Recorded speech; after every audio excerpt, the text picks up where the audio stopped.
اللهم صل على سيدنا محمد يا رب صل وسلم دائما أبدا على حبيبك.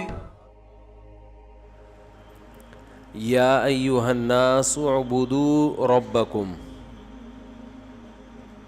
اے لوگو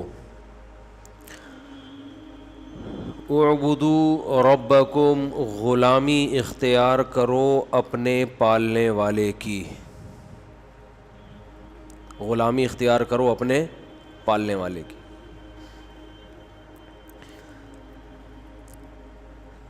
الذی خلقکم، جس نے تمہیں پیدا کیا، والذین من قبلکم، اور تمہارے باپ دادا کو بھی اسی نے پیدا کیا. الذی جعل لکم الارض مہدا، جس نے زمین کو تمہارے لیے بچھونا بنایا. وانزل من السماء ماء، جس نے آسمان سے پانی برسایا. فاخرج به من الثمرات، طرح طرح کے پھل پیدا کیے. رزقا لکم، تمہاری روزی کے لیے، تمہیں رزق پہنچانے کے لیے. اس آیت کا انتخاب میں نے اس لیے کیا، 2-4 دن پرانی بات ہے، ایک خبر پڑھی، ایک مشہور ٹی وی چینل پہ ایک خبر چلی کہ پروفیسر صاحب ہیں، کوئی باہر سے آئے ہیں، انہوں نے ہماری یونیورسٹی میں خطاب کیا ہماری قوم سے، یعنی قوم کے نوجوانوں سے. خطاب کے دوران یہ سمجھایا کہ ہمیں مذہب کی جو تعلیمات ہیں اور مذہبی رسومات، ان کے خول سے نکلنا پڑے گا، اس کے بغیر ہم ترقی نہیں کر سکتے. بات آ رہی ہے سمجھ میں؟ یونیورسٹیوں میں محترم کا خطاب ہوا ہے، انگریز ہیں، پروفیسر ہیں اور بہت بوڑھے آدمی ہیں، ظاہر ہے کوئی بہت زیادہ پڑھے لکھے ہیں تبھی بوڑھے ہیں، بلکہ یوں کہنا چاہیے بوڑھے ہیں اس کی علامت ہے کہ بہت زیادہ عمر زیادہ ہوتی ہے تو تجربہ، نالج، سب چیزیں بڑھ جاتی ہیں نا. تو یونیورسٹی کے جو لڑکے ہیں، لڑکیاں ہیں، ان سے خطاب کے دوران محترم نے ارشاد فرمایا کہ یہ جو مذہب ہے یہ رکاوٹ بنتا ہے بہت ساری چیزوں میں، اس خول سے باہر آنا پڑے گا ہمیں تاکہ ہم دنیا کے شانہ بشانہ چل سکیں. ہمیں بہت آگے جانا ہے. یہ تو میں اپنے الفاظ میں ان کے مضمون کو بیان کر رہا ہوں، یعنی سوچ یہی دی جا رہی ہے.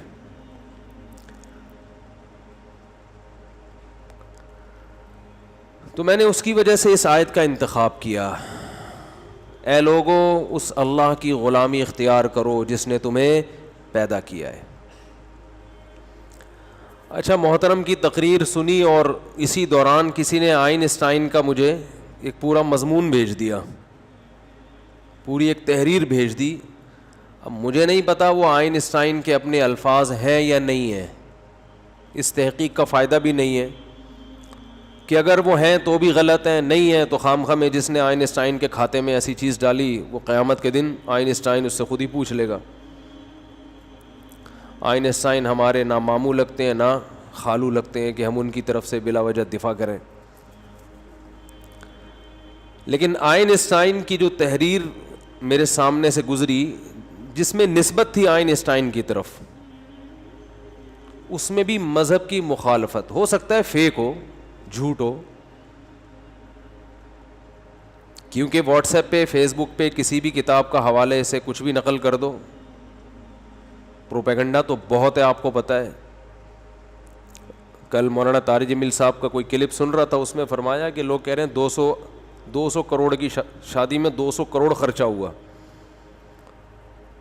تو اس کی تردید کر رہے تھے بھائی 200 ایسے ہی فیک خبر ہے. یہ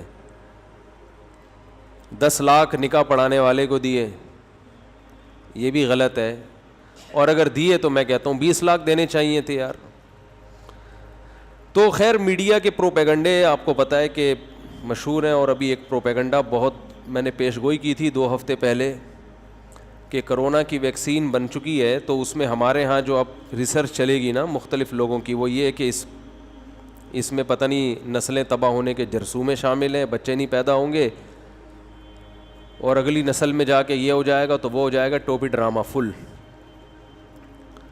اور پڑھے لکھے لوگ بھی اس قسم کی فضول کس باتیں کر رہے ہوتے ہیں کہ اس سے ہمارا سارا ڈیٹا ٹرانسفر ہو جائے گا. انجیکشن لگتے ہی آپ کے اندر کتنے گردے کتنے پھیپھڑے یہ سارے پتہ چل جائے گا. کس کو؟ اندر کا ڈیٹا تو یہی ہے. دل کے جو خیالات ہیں وہ تو اللہ کے سوا کوئی بھی نہیں جانتا بھائی, وہ تو ایجنسی والے بھی نہیں جانتے, وہ خفیہ ایجنسیوں کو نہیں پتہ ہوتا اس کے دل میں کیا ہے. امریکہ کو پتہ چل جائے گا انجیکشن بلڈ میں جاتا ہی خفیہ ڈیٹا سارا. دیکھو خفیہ ڈیٹا کیا ہے آپ کے اندر, جو چیزیں خفیہ ہیں وہ تو دل گردے پھیپھڑے نظر نہیں آ رہے, یہ تو ویسے ہی ان کو پتہ ہے کہ کتنے ہوتے ہیں ایک آدمی میں. لیکن یہ کہ ہمارے بڑے بڑے پروفیسر لوگ بھی اس طرح کی باتیں کر رہے ہیں. پھر ان چیزوں سے سب سے زیادہ متاثر ہمارا مذہبی طبقہ ہوتا ہے, مذہبی طبقہ, کیونکہ وہ بیچارہ سائنس سے بالکل نابلد ہے, وہ بہت جلدی متاثر ہو جاتا ہے. اس نے قرآن میں یہودیوں کی خصلتیں پڑھی ہوئی ہیں کہ ایسے چلاک ہوتے ہیں یہودی, اور ہوتے بھی ہیں. تو اس کو پہلے سے پتہ ہوتا ہے کہ یہودی ڈیڑھ ہوشیار ہے, چلاک ہے. اب یہ نہیں پتا کہ دنیا میں ہر چالاکی کا ذمہ دار یہودی نہیں ہے, یا دنیا میں یہ نہیں کہ ایک آدمی کوئی چالاک ثابت ہو جائے تو اب ہر چیز اس کے کھاتے میں ڈال دو. اتنا تھوڑی اللہ نے یہودیوں کو دنیا کا باپ بنایا ہے کہ وہ ساری دنیا کے کولوں پہ ایک انجیکشن ٹھوک ٹھوک کے سارا ڈیٹا کر لیں. تو اسرائیل کب سے کوشش کر رہا ہے بننے کی, ابھی تک پورا بنا نہیں ہے, اور کیا کچھ اس نے ایڑی چوٹی کا زور نہیں لگا لیا. تو یہ جو واٹس ایپ اور فیس بک کی تحقیقات ہیں میرے بھائی, ان کو دیوار پہ مار دیا کرو. اب تحقیق کرے کہاں سے؟ محلے کے ڈاکٹر سے پوچھ لیا کرو جا کے. جو محلے کا ڈاکٹر ہے نا, ڈاکٹر صاحب یہ رپورٹ آئی ہے, وہ کہے گا اس کو پھاڑ کے پھینک دو, بکری کو کھلا دو. جیسے ہم عدالتی خلا کو کہتے ہیں نا کہ یہ عدالت نے جو خلا کی ڈگری دی ہے اس کو بکری کو کھلا دو, اس سے بیوی آپ کے نکاح سے خارج نہیں ہوئی. عدالت کو تھوڑی رائٹ ہے کہ لوگوں کی بیویوں کو طلاقیں دیتی پھرے. ابھی خاتون آئی تھی خلا کی ڈگری لے کے, میں نے کہا بکری کو کھلا دو اس کو, اس کی کچھ بھی نہیں ہے, یہ میاں تمہارا, یہی میاں ہے, یہ جب تک نہیں چھوڑے گا نہیں چھوٹو گی. عدالتیں کہہ سکتی ہیں ہماری توہین کر رہے ہیں, آپ اسلام کی توہین کر رہے ہو, آپ مسلمانوں کے فیملی سسٹم کی کو تباہ کر رہے ہو, آپ ہمارا سارا نظام تباہ کر رہے ہو. ہم چپ بیٹھے رہے آرام سے, ایسے کیسے ہو سکتا ہے بھائی؟ جب جو عورت منہ اٹھا کے جاتی ہے عدالت خلا کے پیپر پکڑا دیتی ہے. جج کو خود ڈر نہیں لگتا؟ تیری بیوی اگر کسی جج کے پاس جا کے خلا لے کے بھاگ جائے, کیا کرے گا تو بیٹھ کر؟ ممکن ہے کوئی جج صاحب کہے میں تو صبر کروں گا, تو آپ میں غیرت ختم ہو گئی ہے تو آپ صبر کرو گے. غیرت ہوتی تو آپ صبر نہ کرتے. تو یہ جو خلے کی ڈگریاں جاری ہو رہی ہیں نا عدالتوں سے, بکریاں رکھ لیں گھر میں, اچھے پیپر ہیں, کاغذ ویسے ہی مہنگا ہو گیا بہت, تو کھلا دیا کریں ان کو. 100 میں کوئی ایک آدھ کیس ہوتا ہے جس میں ہم بھی مانتے ہیں کہ یہ خلا صحیح ہے, لیکن افسوس ہو رہا ہے کہ اس پر کوئی مضبوط بنیادوں پہ آواز نہیں اٹھائی جا رہی. اچھا خیر, میں یہ عرض کر رہا تھا کہ پروفیسر صاحب کا بیان آیا پہلے سامنے. اس بیان میں محترم نے یونیورسٹیوں میں خطاب کے دوران ارشاد فرمایا کہ ہمیں مذہبی رسومات کی جو قید ہے اس سے آگے بڑھنا پڑے گا, نکلنا پڑے گا اس خول سے, ورنہ ہم سائنس میں ترقی نہیں کر سکتے. اور اسی دوران واٹس ایپ پہ کسی نے آئنسٹائن کے ملفوظات بھیجے. وہ ملفوظات کیا تھے میں پھر بتا دوں, پتہ نہیں آئنسٹائن نے وہ ارشاد فرمایا بھی ہے کہ نہیں فرمایا, لیکن اگر فرمایا ہے تو بہت غلط کیا. اس فرمودات کا حاصل یہ ہے کہ اس کائنات کو بنانے والا جو خدا ہے اس نے اس کائنات کو نیچر کے کچھ اصول ہیں, ان اصولوں میں جکڑ دیا ہے, اور پھر انہی اصولوں کے تحت یہ کائنات چل رہی ہے. اور اس خدا کو اس سے کوئی غرض نہیں ہے اس خدا کو اس کی بالکل ضرورت نہیں ہے کہ لوگ اس کی عبادت کریں اور یہ کریں اور وہ کریں. وہ خدا ان تمام گویا کہ اس قسم کی سوچ سے وہ بالا تر ہے. اس کو بالکل ضرورت نہیں ہے کہ وہ اس مخلوق کو پابند بنائے کہ یوں کرو یوں نہیں کرو, ایسے کرو, یہ نماز پڑھو, روزے رکھو. یعنی وہ آئنسٹائن کے, میں اپنے الفاظ میں بیان کر رہا ہوں نا, داڑھی رکھو, شلوار ٹخنوں سے اوپر رکھو, عورتیں پردہ کریں اور یہ سب چیزیں, وہ خدا ان چیزوں سے کیا ہے؟ بولو بھائی, بالاتر ہے. اس کو کوئی ضرورت نہیں ہے ان چیزوں کی کہ جو یوں نہیں کرے گا تو جہنم میں ڈالوں گا, یوں نہیں کرے گا تو جنت میں ڈالوں گا. اس کو ضرورت نہیں ہے ان چیزوں کی. یہ وہ سوچ ہے جو ہمارے ہاں یونیورسٹیوں میں سائنس پڑھنے والا طالب علم, بولو بھائی, لے رہا ہے. ہمارے اپنے بعض ریلیٹیو جو یونیورسٹیوں میں گئے بالکل ہی کنٹرول سے باہر ہو گئے, کھلے عام خدا کا انکار کر رہے ہیں. جتنا پڑھا لکھا ہوگا دین سے اتنا دور ہوتا جا رہا ہے. اسے تکبر کہتے ہیں, تکبر. اسے کیا کہتے ہیں؟ تکبر. عربی میں اس کے لیے ایک اور لفظ استعمال ہوتا ہے, انفن فی الماء وسطن فی السماء, ناک پانی میں اور کولے آسمان میں. انسان جب اپنی اوقات بھولتا ہے نا تو 2-4 ABCD کے لفظ پڑھنے کے بعد, جس میں ظرف چھوٹا ہوتا ہے نا, ظرف, علم حاصل کرنا بھی اہل ظرف کا کام ہے. اس کی مثال ایسے, جو غریب آدمی ہو, اچانک پیسہ آ جائے تو اگر ظرف بڑا ہے تو وہ اترائے گا نہیں, لیکن اگر ظرف, سینے کا جو ظرف ہے وہ چھوٹا ہے تو اچانک پیسہ پھر ہضم, بولو نا, نہیں ہوتا. شو بازی میں آ جائے گا, اترانے لگے گا, غریبوں کی توہین شروع کر دے گا. لوگ پھر کہتے ہیں اسے دیکھ کے کہ لگتا ہے کہ نیا نیا پیسہ آیا ہے. کہتے ہیں نا, لگتا ہے خاندانی مالدار نہیں ہے, نیا نیا پیسہ آیا ہے. تو یاد رکھو, جیسے کسی غریب کے پاس اچانک پیسہ آ جائے اور ظرف چھوٹا ہو اس کا تو وہ اپنی اوقات کو بھول جاتا ہے, ایسے ہی کسی کم علم کے پاس اچانک نالج آ جائے اور ظرف چھوٹا ہو تو وہ بھی اپنی اوقات کو اسی طرح بھول جاتا ہے. تو آج بہت سے لوگ سائنسی ترقی کے نشے میں آ کے خدا کا انکار بھی کر رہے ہیں. کچھ خدا کو تو مان رہے ہیں لیکن مذہب کا انکار کر رہے ہیں. کچھ مذہب کو مان رہے ہیں, مولویوں کا انکار کر رہے ہیں. یہ مولوی دیکھو نا, وہ ہمارے وزیر سائنس ہر تھوڑے دن بعد, کیونکہ سائنس کے وزیر ہیں نا, سائنس اور ٹیکنالوجی کے وزیر ہیں, لہذا ان کے فرائض میں یہ چیز داخل ہے کہ ہر 4 دن کے بعد علماء کے خلاف کوئی نہ کوئی بیان جاری کر دیں. وہ سمجھتے ہیں جب تک بہترین سائنسدان میں کہلا نہیں سکوں گا, جب تک کہ میں علماء اور مذہب کی مخالفت, بولو, نہیں کروں گا. بعض حضرات یہ بھی دلیل دیتے ہیں کہ اگر مذہب ہمارے لیے اتنا ضروری ہوتا تو گورے کے پاس تو مذہب نہیں ہے, اس نے اتنی ترقی کیوں کر لی؟ بھائی اگر اسلام ضروری ہوتا تو گورا اسلام کے بغیر اتنی ترقی کیوں کرتا؟ وہ تو اسلام کے بغیر ہی کہاں تک پہنچ گئے. ان تمام باتوں کا جواب قرآن کی اس آیت میں ہے, یا ایھا الناس اعبدوا ربکم, میں لوگوں اپنے رب کی عبادت کرو جس نے تمہیں پیدا کیا. خدا کی عبادت اس لیے نہیں کی جاتی کہ اس سے ترقی میں اضافہ ہوگا یا نہ کرنے سے ترقی نہیں ہوگی. یہ بہت بڑی بھول ہے آپ کی. خدا کی عبادت اس لیے کی جاتی ہے کہ اس کے احسانات ہیں. جو عبادت نہیں کرتا اللہ کی نظر میں وہ احسان فراموش ہے. آپ کا بوڑھا باپ گھر میں موجود ہے, آپ کی دکان کہتی ہے 24 گھنٹے دکان پہ بیٹھو, لیکن لوگ کہتے ہیں کہ یار تمہارے بوڑھے باپ کے احسانات ہیں, تھوڑا اس کو ٹائم دو, تجارت کا نقصان کر دو, کوئی حرج نہیں ہے. اب آپ یہ دلائل دیں کہ یار اگر میں باپ کو چھوڑ کے شاپ پہ بیٹھوں گا تو معاشی ترقی کروں گا, یہ دلیل درست ہوگی؟ کہنے والا یہ کہے گا کہ معاشی ترقی ہو یا نہ ہو، ہم آپ کو باپ کی خدمت کا اس لیے کہہ رہے ہیں کہ اس نے بچپن میں آپ کی بہت زیادہ خدمت کی ہے، اب اسے ضرورت ہے اب آپ اس کی خدمت کریں۔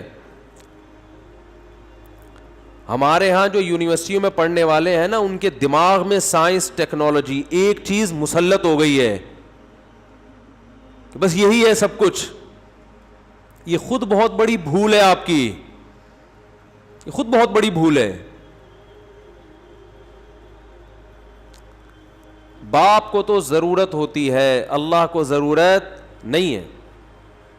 آئنسٹائن نے ارشاد فرمایا نا کہ خدا کو کوئی ضرورت نہیں ہے کہ ہم اس کی عبادت کریں، وہ ان چیزوں سے کیا ہے؟ پاک ہے۔ یہ بھی ایک بہت بڑا فالٹ ہے کہ اگر کسی کو کسی چیز کی ضرورت نہیں ہے تو اس کا مطلب یہ ہے، یہ تو انسانوں میں ہے کہ اگر کسی کو کسی چیز کی ضرورت نہیں ہے تو آپ اس کا وہ کام نہ کریں۔ اللہ نے قرآن میں جگہ جگہ یہ دعویٰ کیا ہے کہ مجھے تمہاری عبادت کی چندہ ضرورت نہیں ہے۔ ان اللہ لغنی عن العالمین، تمام جہان والوں سے وہ کیا ہے؟ بے پرواہ ہے۔ لیکن اللہ کی ایک صفت ہے، اچھائی پہ وہ خوش ہوتا ہے، برائی پہ وہ ناراض ہوتا ہے۔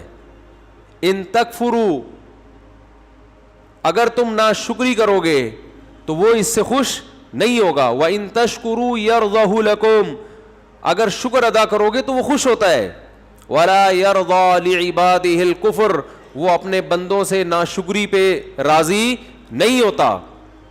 کسی کی خدمت بسا اوقات اس لیے کی جاتی ہے، ہمیں پتہ ہے اس کو ضرورت نہیں ہے لیکن یہ خدمت سے کیا ہوگا؟ خوش ہوگا۔ یہ اس کے دل میں یہ احساس پیدا ہوگا کہ یہ میرا بندہ یہ ناشکرا نہیں ہے، مجھے بھولا نہیں ہے۔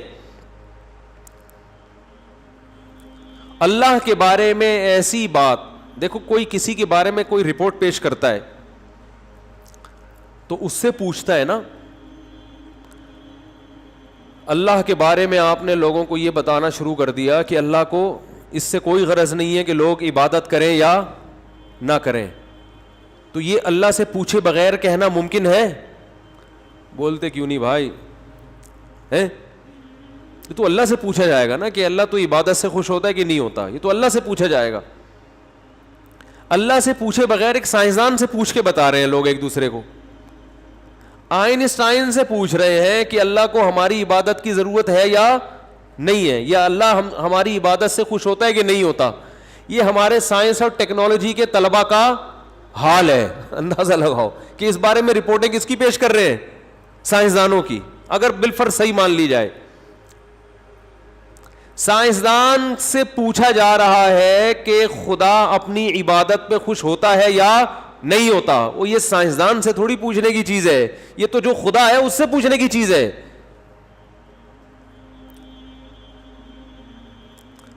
تو عجیب بدحالی ہے، کھوپڑی، ایسا فتنوں کا دور ہے نا کہ کھوپڑی کے علاوہ ہر چیز استعمال ہو رہی ہے۔ تو یاد رکھو یہ جو دماغ ہے نا، اس کے بارے میں آپ سے سوال ہوگا کہ اس کو صحیح استعمال کیا یا نہیں کیا۔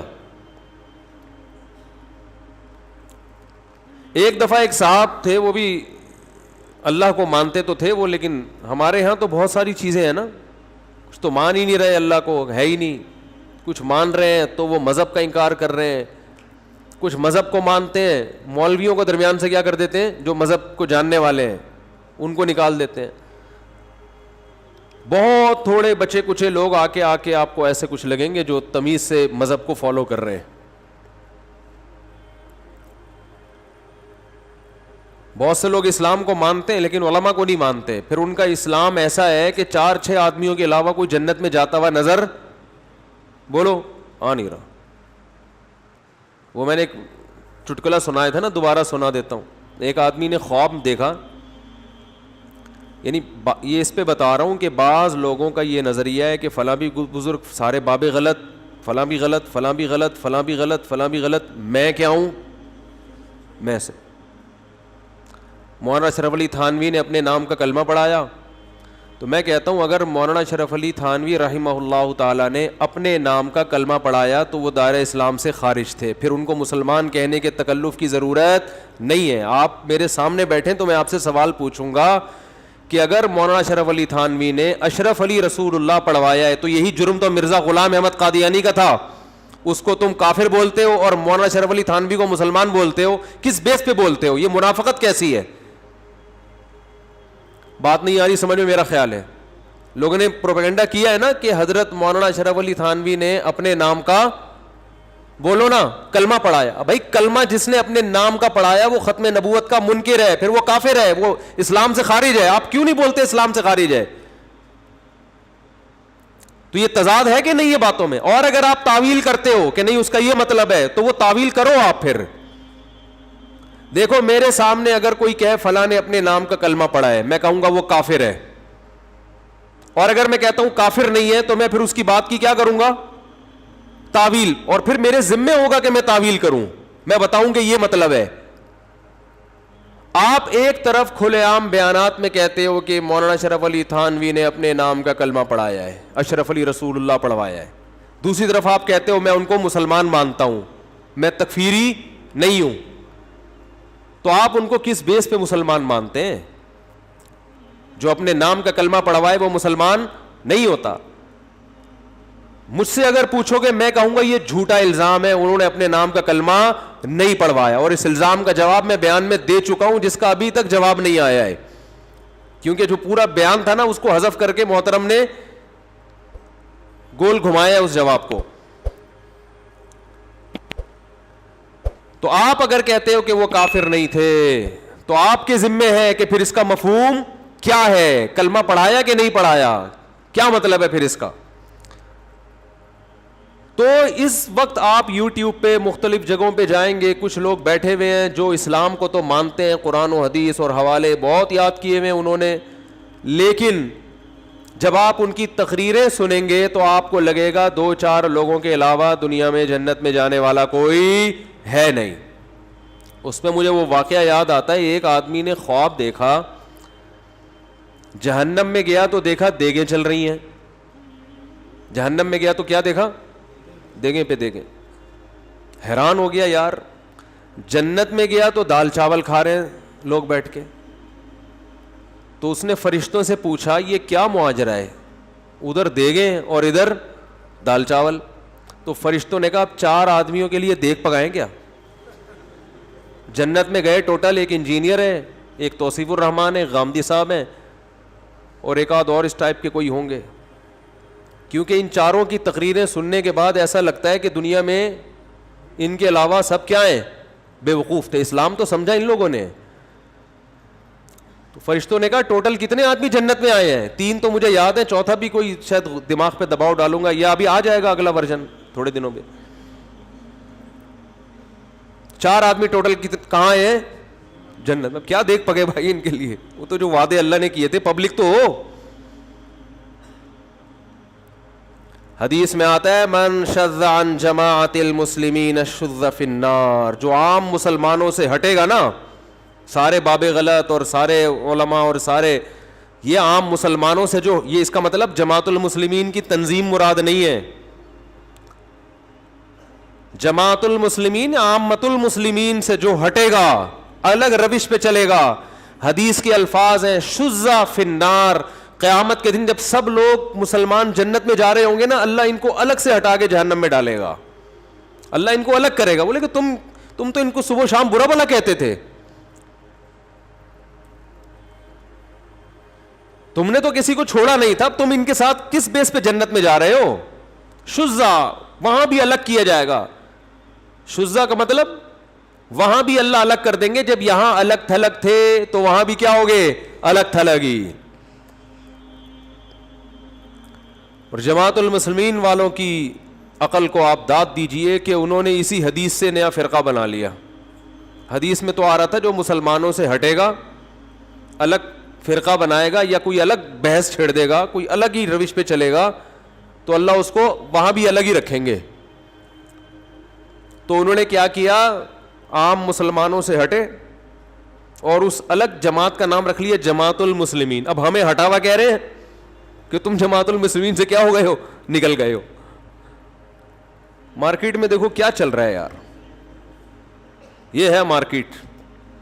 اٹ از کالڈ, بولو نا بھائی, مارکیٹ. اور یہ والی مارکیٹ مار پیٹ کے بغیر سیدھی نہیں ہو سکتی. گورنمنٹ جب تک ڈنڈا نہیں چلائے گی نا, حکومت, پہلے جب اسلامی خلافتیں تھیں تو اس قسم کی چیزیں مارکیٹ میں آتی تھیں. مسلمان حکمران کنٹرول کرتے تھے, اٹھنے نہیں دیتے تھے کسی کو. اب چونکہ حکومت دلچسپی نہیں لیتی, اور شکر ہے نہیں لے رہی, حکومت لے تو پتہ نہیں کس کو آگے لے آئے اور کس کو پیچھے لے جائے, کوئی اور ہی چیز نہ آ جائے آگے. کم از کم ایک کام تو گورنمنٹ کے ذمہ لازم ہے کہ جب تک کوئی ریلائبل ادارے سے عالم نہ بنے, مفتی نہ بنے, اسکالر نہ بنے, اس وقت تک اس کو یوٹیوب پہ بیٹھنے کی اجازت نہ دی جائے. اور علماء کو بھی مختلف حصوں میں ڈیوائیڈ کرے کہ آپ مفتی ہیں, آپ مسائل بتا سکتے ہیں, آپ صرف ہسٹری بتا سکتے ہیں, آپ حدیث کے صحیح اور ضعیف کی بحث کر سکتے ہیں. ہر آدمی اٹھ کے فتویٰ لگا رہا ہے یہ حدیث میری رائے میں صحیح ہے, یہ میری رائے میں ضعیف ہے. علم حدیث پڑھا نہیں ہے, اس پہ تخصص ہوتا ہے, باقاعدہ PhD ہوتا ہے, کوئی پتہ نہیں ہے یہ والا راوی ضعیف ہے. یہ وقت کتابیں چوری کر کر کے نا گوگل پہ لکھا, ایک راوی کا نام ضعیف لکھا ہوا آ گیا تو فتویٰ لگا دیا کیا ہے, ضعیف ہے. میری تحقیق ہے یہ کیا ہے, ضعیف ہے. اتنا مشکل علم ہے حدیث کی تحقیق کا, ہر پاگل سے پاگل آدمی محقق بنا ہوا ہے.